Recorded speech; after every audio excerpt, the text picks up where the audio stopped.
अस्सलाम वालेकुम जी, कैसे हैं आप लोग। उम्मीद है आप ठीक होंगे। दोस्तों, आज की वीडियो में 7 ऐसे कंट्रीज आपको मैं बताऊंगा जहां पे पाकिस्तानी पासपोर्ट पे आप बगैर वीज़ा के जा सकते हो या जो है आपको वीज़ा ऑन अराइवल मिलेगा। वैसे तो आपने लिस्ट देखी होंगी कि अक्सर जगह पे वेबसाइट्स पे आपको नज़र आ रहा होगा कि यार आप पाकिस्तानी पासपोर्ट पे 30 कंट्रीज जा सकते हो, 35 कंट्रीज जा सकते हो, इतने कंट्रीज जा सकते हो। लेकिन उसमें बहुत सारे बेकार कंट्रीज होती है, छोटे छोटे कंट्रीज होती है, आइलैंड्स होती है, वहाँ पहुँचना ही मुमकिन होता है। सिर्फ एक तरफ की टिकट जो है ना 5-5 लाख, 6-6 लाख, 10-10 लाख रुपए की आ रही होती है और वहां पे जाने के लिए आपको यूरोप या अमेरिका वगैरह से गुजरना पड़ता है। बहुत सारे छोटे छोटे आइलैंड जो है ना कैरिबियन रीजन में होते हैं या अफ्रीका में होते हैं। तो उसमें जो है ना वो हमारी ट्रेवल हिस्ट्री या वहाँ जाने के लिए इतना ज़्यादा वो नहीं है, मतलब हमारे लिए फिजिबल नहीं है। तो अभी 7 इसमें से कंट्रीज मैंने सेलेक्ट की है जो कि आप बाकायदा वहाँ पे जा सकते हो। पाकिस्तान से फ्लाइट भी, कनेक्टिंग फ्लाइट मिल जाती है और बंदा जाके एक्सप्लोर कर सकता है इन कंट्रीज को। लेकिन अगर आपने इस वीडियो को अभी तक लाइक नहीं किया तो लाइक करें और शेयर करें अपने दोस्तों के साथ व्हाट्सएप ग्रुप्स पे, तो फिर जो है ना किसी और की शायद हेल्प हो जाए। और आपका कोई सवाल हो तो वो जरूर कमेंट में करें, ठीक है। तो ये 7 ऐसे कंट्रीज है। इस वक्त पाकिस्तानी पासपोर्ट की आपको पता है रैंकिंग बहुत लो है और पाकिस्तानी पासपोर्ट की हालत जो है काफी खराब है बेसिकली रैंकिंग के अंदर। तो जिसकी वजह से ये वाहिद 7 ऐसे कंट्रीज है जो थोड़े से काबिल गौर है और आप यहाँ पे जा सकते हो और ये जो है आप विजिट कर सकते हो कंट्रीज। तो विदाउट वेस्टिंग टाइम आपको मैं बताता चलूं कि इन कंट्रीज में जाने के लिए ये याद रखें कि कंट्रीज तो या तो विदाउट वीज़ा है या वीज़ा ऑन अराइवल है, लेकिन आपके पास चंद डॉक्यूमेंट्स होने चाहिए। उसकी गलती कभी मत करना कि वो डॉक्यूमेंट्स आपके पास ना हो। आपके पास कम से कम $50 पर डे कैश होना चाहिए या कार्ड होना चाहिए जिसमें पैसे हो, और आपके पास return ticket, confirm return ticket और होटल बुकिंग कन्फर्म होनी चाहिए। तो ये 3 चीज़ें तो मस्ट है। और फिर कुछ कंट्रीज की अलग रिक्वायरमेंट्स है, वो मैं आपको अभी आगे बताता हूँ। तो इस लिस्ट में जो पहला कंट्री है वो है कैम्बोडिया। कैम्बोडिया आपको ऑन अराइवल वीजा देता है। आप वहां पे एयरपोर्ट पे उतर के वीजा ले सकते हो, लेकिन ये रिक्वायरमेंट्स आपके पास होनी चाहिए कि $1000 हो आपके पास कैश की सूरत में, क्योंकि एयरलाइन वाले अक्सर मसला करते हैं। रिटर्न टिकट हो और आपके पास होटल बुकिंग हो, तो फिर आप कैम्बोडिया वीजा ऑन अराइवल ले सकते हो। ऑफिशियली कैम्बोडिया पाकिस्तानी पासपोर्ट पे आपको ऑन अराइवल वीजा देता है, लेकिन ऑन द सेफ साइड मैं कहूंगा, क्योंकि कैम्बोडिया में थोड़ा सा तंग करते हैं पाकिस्तानी एप्लीकेंट्स को, तो आप ई वीजा भी कैम्बोडिया का ले सकते हो। और मैं रेकमेंड करूंगा कि आप ई वीजा ले लो और ई वीजा पे वहां जाओ, तो एयरलाइन वाले भी इतनी तंग नहीं करेंगे। लेकिन उसके बावजूद भी आप वीज़ा ऑन अराइवल ले सकते हो, कोई मसला नहीं है। आप ऑफिशियली जो है ये अलाउड है पाकिस्तानी पासपोर्ट पे। अलबत्ता आप बाय रोड ट्रेवल ना करें, बाय रोड से शायद आपको वापस भेज दे अगर आप थाईलैंड से कोशिश करते हो या वियतनाम से बाय रोड जाने की कोशिश करते हो। बाय एयर अगर आप लैंड करते हो तो कैम्बोडिया में आपको वीज़ा ऑन अराइवल मिल जाएगा और आपकी स्टिकर पे वीज़ा लग जाएगा 30 मिनट के अंदर या 40 मिनट के अंदर। तो ये है हमारा पहला कंट्री। दूसरा कंट्री हमारा मडागास्कर है। मडागास्कर जो है ईस्ट अफ्रीका को बिल्कुल वो है करता है, फेस करता है। ये इंडियन ओशन के अंदर एक कंट्री है। बेसिकली यहाँ ये भी काफ़ी टूरिस्ट फ्रेंडली कंट्री है। बहुत सारे लोग यहाँ पे जाते हैं और विजिट करते हैं, तो आप भी जा सकते हो, लेकिन रिक्वायरमेंट्स आपके पास पूरी होनी चाहिए। मडागास्कर जो है वहाँ पे आपको कनेक्टिंग फ्लाइट मिल जाएगी, एमिरेट्स वगैरह, फ्लाई दुबई वगैरह की, दुबई के थ्रू, तो आप वहाँ जा सकते हो या कतर एयरवेज के थ्रू भी जा सकते हो। तो ये हमारा सेकंड नंबर का कंट्री है। फिर थर्ड नंबर पे हमारे पास सेशल्स है। वंस अगेन ये सेशल भी अफ्रीका में है, लेकिन ये बहुत मशहूर टूरिस्ट अट्रैक्शन है। लोग जो है यहाँ पे जाते हैं, या बाली या पॉकेट की तरफ बीचेस होते हैं यहाँ पे, तो बड़ा फेमस है ये। और कतर एयरवेज और एमिरेट्स की फ्लाइट्स जो है, कनेक्टिंग फ्लाइट्स आपको अवेलेबल है।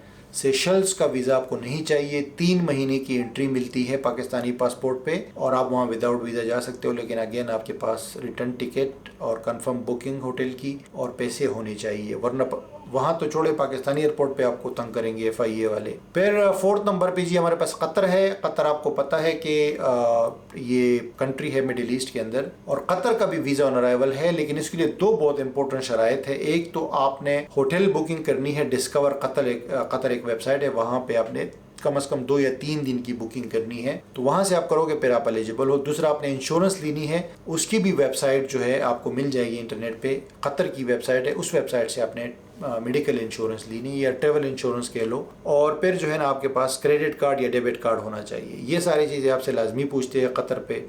लेकिन वीज़ा फ्री ऑफ चार्ज है, मतलब वीज़ा आपको ऑन अराइवल मिलता है और आपसे कोई पैसे चार्ज नहीं करते, तो ये अच्छी बात है। सेशल्स का भी कोई चार्ज नहीं है, मडागास्कर का भी कोई चार्ज नहीं है। अलबत्ता कैम्बोडिया का जो मैंने आपको बताया था, तो कैम्बोडिया में आपको $30 देने पड़ेंगे जब आप वीज़ा ऑन अराइवल लोगे, ठीक है। तो कतर के साथ हमारी 4 कंट्रीज़ हो गई। उसके बाद 5वें नंबर पे हमारे पास मालदीव्स है। मालदीव्स जो है बहुत मशहूर है बीचेस के हवाले से, हनीमून डेस्टिनेशन मशहूर है और बहुत सारे पाकिस्तानी कपल्स और फैमिलीज़ वहाँ जाती है, और फैमिली डेस्टिनेशन भी है मालदीव्स। मैं खुद गया हूँ, बहुत पसंद आया मुझे। थोड़ा सा एक्सपेंसिव ज़रूर है लेकिन it is totally worth it guys, because वहाँ पे जो बीचेस है और जो नेचुरल ब्यूटी है वो अनइमेजिनेबल और अनएक्सप्लेनेबल है। आपके पास वर्ड्स नहीं होंगे उस ब्यूटी को एक्सप्लेन करने के लिए। तो मालदीव का हमें भी काफ़ी तंग किया था, क्योंकि हम 2 दोस्त गए थे। तो सारी चीज़ें हमसे पूछिए कि कितना कैश है आपके पास, कंफर्म होटल बुकिंग और रिटर्न टिकट, ये सारी चीज़ें वो लोग चेक करते हैं। तो आप भी गलती ना करें, ये चीज़ें लाजमी लेकर जाए, और कम से कम $50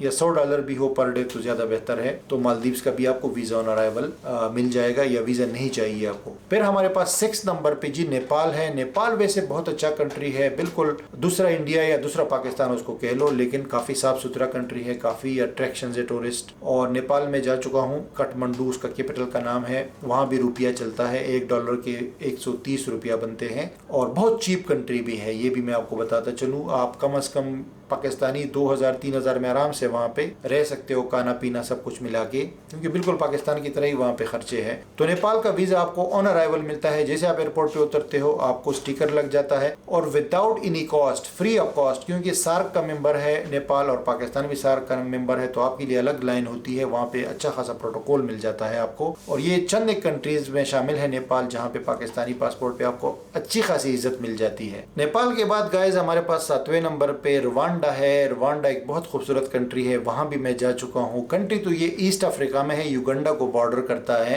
आप जैसे सुनते होंगे कि यार ये तो अफ्रीका की कंट्री है, यहाँ पे क्या होगा, लोगों को डर भी लगता है कि यार अफ्रीका की कंट्री में जाना चाहिए या नहीं जाना चाहिए। लेकिन बिलीव मी गाइज, मैं गया हूँ वहाँ पे। अफ्रीका का सबसे सेफ कंट्री जो है रवांडा है, और सबसे क्लीन और सबसे ग्रीन कंट्री भी रवांडा है। आप इंटरनेट पे सर्च कर सकते हो। रवांडा को अफ्रीका का यूरोप भी कहा जाता है, क्योंकि बहुत चौड़े चौड़े सड़कें हैं, साफ़ सुथरी सड़कें हैं, ट्रैफिक रूल्स है, हुकूमत भी बड़ी वहाँ पे एक्टिव होती है, पुलिस वगैरह, और टूरिस्ट फ्रेंडली कंट्री है। बहुत सारे गोरे टूरिस्ट आपको नज़र आएंगे, और बहुत क्लीन कंट्री है, और लोग भी फ्रेंडली है। हर फैसिलिटी आपको वहाँ पे मिल जाती है। इवन साउथ अफ्रीका से ज़्यादा सेफ है और साउथ अफ्रीका से ज़्यादा क्लीन है। हालांकि साउथ अफ्रीका जो है वो ज़्यादा मशहूर है अफ्रीका में, लेकिन रवांडा जो है उससे ज़्यादा बेहतर है। तो आप जो है वहाँ पे वीज़ा ऑन अराइवल ले सकते हो। वहाँ पहुँच के एयरपोर्ट पे आपको वीज़ा मिल जाएगा। आपसे सिर्फ जो है रवांडा का भी वीज़ा ले सकते हो, या पूरा ईस्ट अफ्रीका का भी एक सिंगल वीज़ा होता है, जिस पर आप जो है केनिया भी जा सकते हो, और युगांडा भी जा सकते हो, और रवांडा भी जा सकते हो। इन 3 कंट्रीज़ का कंबाइंड वीज़ा भी है, जिसकी $100 फीस है।